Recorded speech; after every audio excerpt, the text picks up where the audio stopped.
Қалайсыңдар, достар? Шеберхана арнасына қош келдіңіздер. Компьютер немесе телефон алдында рахаттанып видео көріп отырған шығарсыз. Бүгін сізге жайбарақат отыруға жол жоқ.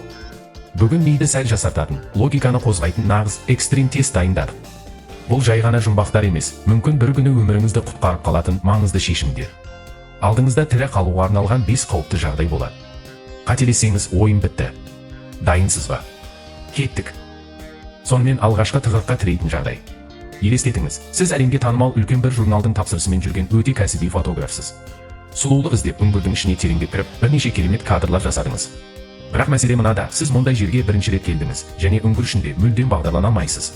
Жұмысыңызды бітіріп, сыртқа шықпақшы болғаныңызда, сұмдық жағдай орын алды. Сіз кірген негізгі тоннельді алып тастар құлап, тас-талқан етіп жауып тастады. Шығатын басқа жол жоқ. Жан-жағыңызға қарап, сіз алға жетелейтін 5 бөлек тоннельді байқадыңыз. Олардың әрқайсысы сыртқа алып шығады, бірақ әрқайсының ішінде өлім қаупі төніп тұр. Бірінші тоннельде өте қауіпті, қан сорғыш вампир жарқанаттар үймелеп тұр. Олардың бір ғана тістеуі сізге емделмейтін, лезде өлтіретін жұқпалы ауру жұқтырады. Екінші тоннельге аяқ басқан бойда жоғарыдан алапат жер көшкіні басталады. Сіз қашып үлгермейсіз, тоннель секунд ішінде алып тастардың астында қалады. Үшінші тоннельдің бүкіл жолы қайнап, лапылдап жатқан жанартау лавасына толы. Оған кірсеңіз, киіміңізде, өзіңізде бірнеше секундта күйіп күлге айналасыз. Төртінші тоннель түгелдей өте өтті, өткір токсинді газбен уланған. Ол газ осы уақытқа дейін сол жерге бас сұққан кез келген жануарды бірден сепкізбей өлтірген. Бесінші тоннельде өте ерекше радиоактивті өсімдіктер өсіп тұр. Олардың бөлетін радиация дозасы сондай жоғары, адамды бірден сұлатып түсіреді. Аман қалу үшін қай тоннельді таңдайсыз? Ойлануға уақыт кетті.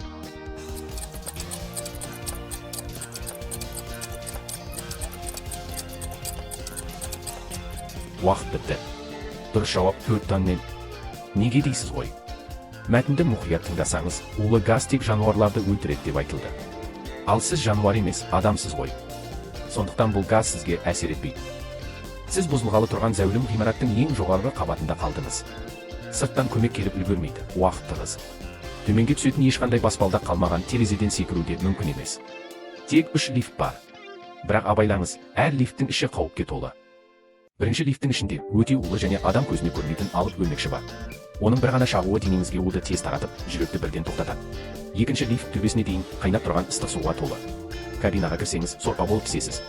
Үшінші лифтте қауіпті жұқпалы ауру тарататын москиттер, шіркейлер толтырылған. Оның вакцинасын табу өте қиын. Өз өміріңізді сақтап қалу үшін қай лифттің батырмасын басасыз? Таңдау жасаңыз.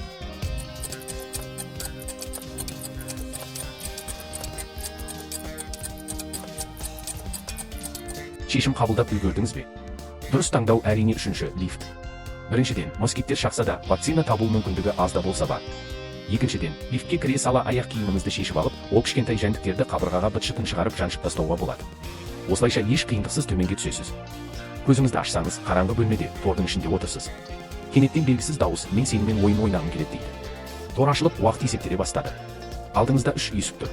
Бірінші есіктің артында сонау 1890 жылы 300-ден астам адамды аяусыз өлтірген ең қатыгез, есі ауысқан маньяк тығылып тұр. Ол әлі де сонда. Екінші есіктің артында өте сезімтал қозғалыс датчиктері орнатылған. Сіз кірген бойда датчик іске қосылып, төбеден сұйық азот шашылады. Ол сізді қас-қағым сәтте мұз мүсінге айналдырады.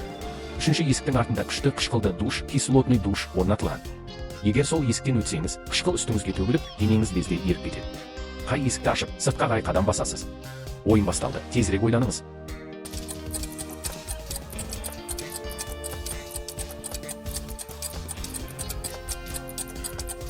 Әрине, ең дұрыс нұсқа бірінші есік. Егер сіз тарихқа немесе санға мұқият мән берсеңіз, 1890 жылы адам өлтірген маньяк қазір тірі болуы мүмкін емес. Ол әлдеқашан осыдан 100 жылдан астам уақыт бұрын өліп, сүйекке, скелетке айналып кеткен.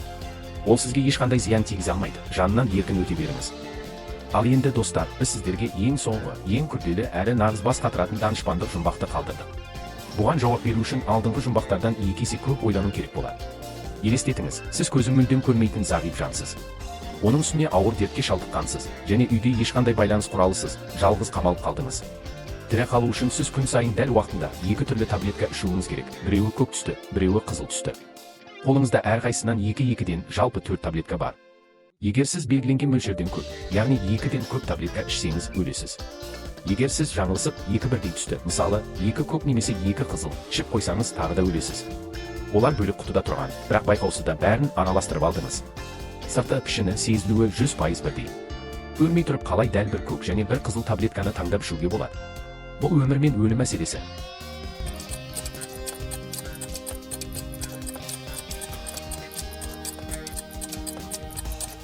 Иә, бұл жұмбақ шынымен оңай емес. Бірақ оның өте қарапайым әрі данышпандық логикалық шешімі бар. Сіз қолда бар барлық 4 таблетканың әрқайсысын алып, қақ ортасынан теңдей етіп 2 бөлікке бөлуіңіз керек. Бөлінген жарты бөліктерді 2 бөлік үйіндіге, яғни оң жаққа және сол жаққа бөліп жинайсыз. Нәтижесінде әр үйіндіде 4 дана жартылай таблетка пайда болады. Енді еш қорықпастан кез келген бір үйіндідегі 4 жартыны түгел ішесіз. Себебі олар қосылған кезде ішінде қандай түс болса да, жиналып дәл 1 бүтін көк және 1 бүтін қызыл таблетканы құрайды. Міне, осылайша сіз өз өміріңізді сақтап қалдыңыз. Міне, достар, неше жұмбақтың жауабын таптыңыз? Төменге пікір жазып, нәтижеңізбен бөлісіңіз. Видео ұнаса, Шеберхана каналына тіркеліп, лайк басуды ұмытпаңыз. Келесі видеоларда кездескенше, аман сау болыңыздар, көңіл күйлеріңіз әрдайым тамаша болсын.